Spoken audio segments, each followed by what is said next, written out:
Os saques das contas inativas do FGTS podem injetar na economia brasileira mais de 35 milhões de reais.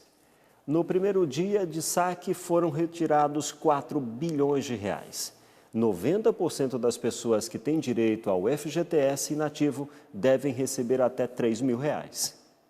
Para esse processo de retirada do benefício, o governo prevê que mais de 35 bilhões de reais poderão ser sacados das contas inativas do Fundo de Garantia por Tempo de Serviço.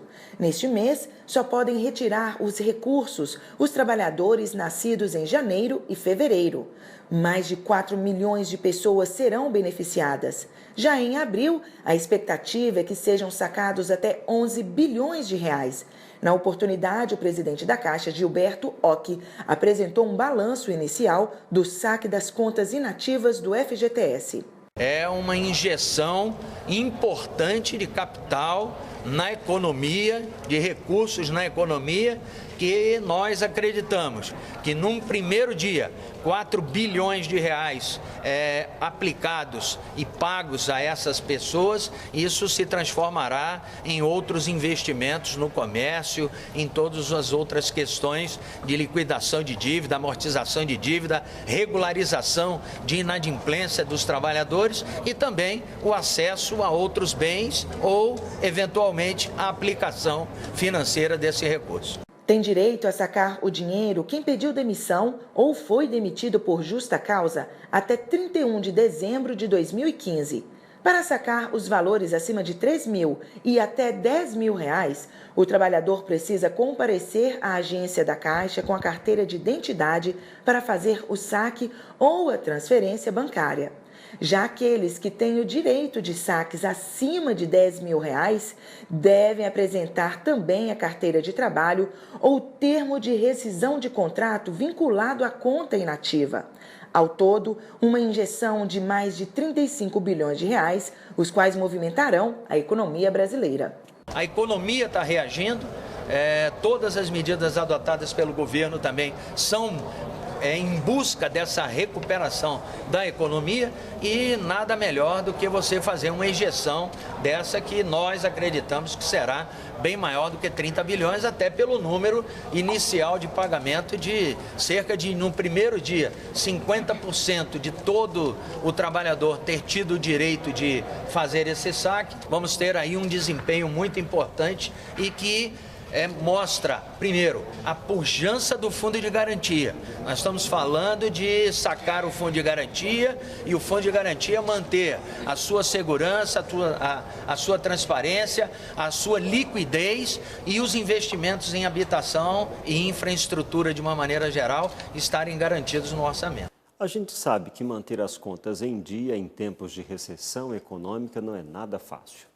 Mesmo assim, vale a pena o esforço para não fazer parte da lista de inadimplentes, principalmente se a dívida envolver taxa de condomínio. Neste caso, o devedor, ao ser acionado na Justiça, terá um prazo de poucos dias para quitar a dívida, caso contrário, poderá perder até o imóvel. Jefferson é síndico de condomínio e administra 360 apartamentos. O contato diário com os moradores é fundamental para o trabalho. Durante a conversa, procura ouvir as necessidades de cada família. São sugestões, reclamações e problemas que surgem no local. Ele tem agora um desafio a ser superado: equilibrar as contas do condomínio com uma entrada menor de receita. A inadimplência chegou em boa parte dos apartamentos. Pagar as contas variáveis do condomínio a partir de agora vai ficar mais difícil. Essas contas variáveis, na maioria das vezes, se enquadra limpeza de caixa d'água, troca de extintores, renovação do laudo dos para-raios. Então, esses gastos, ele é feito a cada 6 meses e alguns a cada 1 ano. Isso não está sendo feito? E isso acaba não sendo feito no final desse período. Por conta da crise, o déficit com a inadimplência, que antes era de 40 mil reais em menos de 1 ano, saltou para 102. Dinheiro que deixa de entrar no caixa e que poderia estar sendo investido em melhorias do condomínio. Mas alguém tem que pagar a conta, e neste caso são os outros moradores, aqueles que estão com as contas em dia, os adimplentes, que acabam pagando uma taxa a mais sobre o valor do condomínio, para suprir o déficit de caixa. Então, os moradores adimplentes acabam tendo que pagar pelos inadimplentes para que o condomínio esteja sempre em ordem dentro da legalidade. Francisco sempre andou em dia com o condomínio e não acha justo pagar pelos inadimplentes. Mas ele reconhece a dificuldade do síndico e o transtorno que esse tipo de situação pode trazer para todos os moradores. Várias benfeitorias que vão deixar de ser feitas por causa desse dinheiro que não entra e as dificuldades até do dia a dia, água, luz, né, do condomínio que tem que ter. Não é justo por quê? Porque a gente está pagando por os outros pessoas que não pagam. De acordo com o Código Civil, a multa para o morador que estiver inadimplente é de 2%. E ele não pode ser impedido de usufruir serviços básicos do condomínio, como fornecimento de água, luz e elevador. Para este advogado, especializado em direito imobiliário, a lei é branda, mas isso não impede que o valor da multa e dos juros possa ser mudado. Mas tudo deve ser feito através de assembleias de moradores. Mas os condôminos, em reunião, em assembleia, poderá, inclusive, multar esse inadimplente contumaz em até 5 vezes a taxa condominial, além de cobrar isso, a cota condominial, na justiça com os acréscimos legais ou convencionais. Essa empresa de Jacareí administra mais de 20 condomínios. Nos últimos 6 meses, a inadimplência aumentou entre 7% e 10% deles.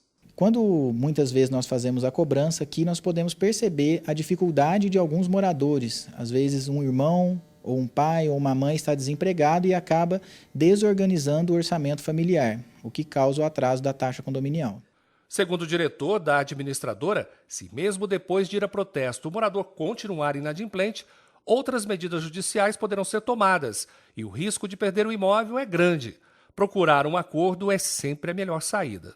A gente tenta sempre entender a posição também do morador e buscar um acordo que ele possa cumprir. Despertar a consciência do morador inadimplente e fazer cobrança de forma antecipada são medidas que ajudam a evitar transtornos.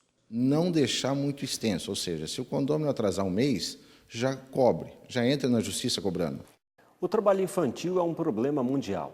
No Brasil, mais de 2 milhões de crianças e adolescentes de 5 a 17 anos trabalham de forma ilegal. No mundo, essa estatística chega a 160 milhões de menores nessa situação. A assistente social Áquila Cristina conversa com o repórter setorial. Ela é coordenadora de um programa de erradicação do trabalho infantil.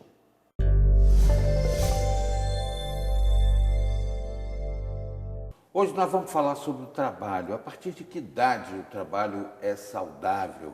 Será que temos que, de fato, erradicar o trabalho infantil? Nós estamos recebendo hoje a assistente social Áquila Cristina Mendes.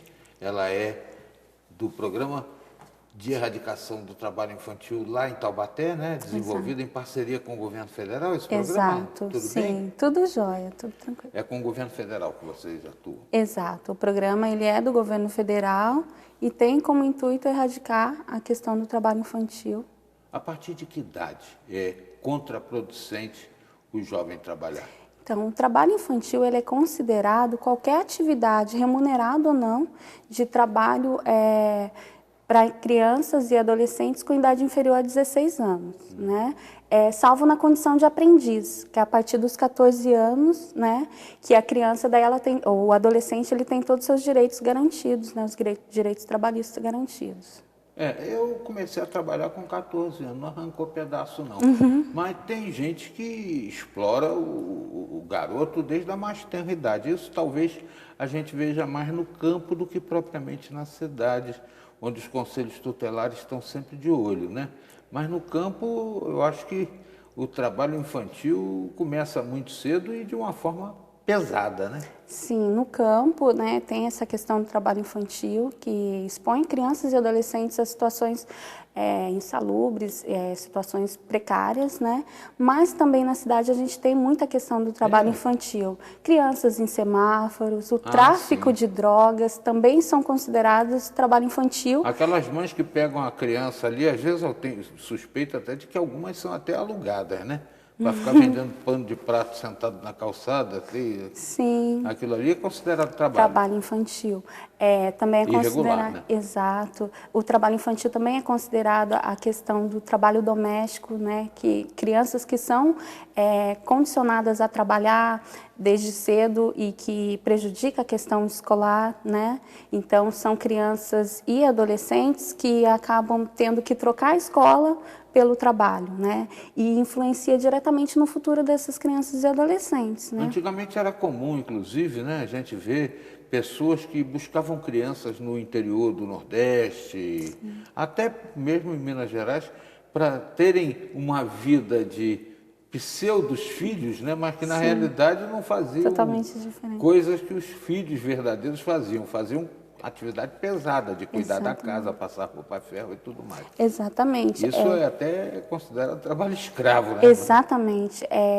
O programa de erradicação do trabalho infantil, ele trabalha numa condição bem complicada, que é romper com questões culturais, né? Que sempre teve essa questão de que é melhor estar trabalhando do que tá roubando, né? Tem essa questão cultural e essa questão de crianças saírem, né, das suas casas para estar trabalhando, para conseguir uma condição melhor, se a gente for pensar... Trocando a situação de miserabilidade junto à família para ir numa outra família em busca de escolaridade. Sim. E às vezes até uma escolaridade precária, né? Porque o filho da madame vai para a escola particular, o que veio arranjado vai para a escola pública e às vezes numa condição bem ruim. Se pensarmos que o filho da família que tem uma condição financeira mais bacana, mais legal, ele vai estar estudando, ele vai se capacitar para uma inserção no mercado de trabalho mais tardia e mais capacitada, né? Já a criança que tem uma renda mais baixa, ela acaba se inserindo no mercado de trabalho precocemente, informalmente e em condições, às vezes, que dificulta o aprendizado, porque ela vai para a escola, às vezes não consegue se concentrar para as matérias, às vezes chega sonolenta. A gente tem relatos de professores que falam que as crianças chegam a dormir dentro da sala de aula porque teve um trabalho na noite anterior que foi exaustivo, né? Exato, e daí, no futuro, se a gente for ver no futuro, essa criança, a inserção dela no mercado de trabalho vai ser prejudicada, porque ela acaba sendo inserida em condições de trabalho menos favoráveis, né? Que ela vai sendo inserida nesse mercado de trabalho e a condição de escolaridade dela é bem mais baixa também, né? Porque ela não consegue essa concentração. Quais são os recursos que o PET tem, né, para poder fazer essa política que é tão importante de erradicar esse trabalho, às vezes escravo ou às vezes uma exploração desmedida? O programa ele atua com 3 esferas, né, que é a transferência de renda para as famílias que têm uma situação mais precária, né? Ele também atua com o acompanhamento dessa família para tentar romper com essa situação de trabalho infantil. Então, ele vai estar auxiliando a família a ter subsídios para a sobrevivência sem depender do trabalho infantil. E ele também faz o acompanhamento da criança e do adolescente, inserindo ele em atividades no contraturno escolar para que ele não seja exposto a situações de trabalho precoce, né? Então, eles vão ter atividades, deixar a criança ser criança mesmo, né? Para poder brincar, para poder o adolescente se capacitar também, para se preparar para o mercado de trabalho e ter condições de futuramente ter um trabalho ideal, né? Agora, para vocês chegarem a essas famílias que estão nessa situação, com irregularidade e tudo mais, vocês trabalham com o quê? Busca voluntária da própria família? É denúncia? Como é que funciona isso? Eu vou pedir, inclusive, para você ter maiores detalhes a respeito dessa situação na volta da entrevista. Já, já.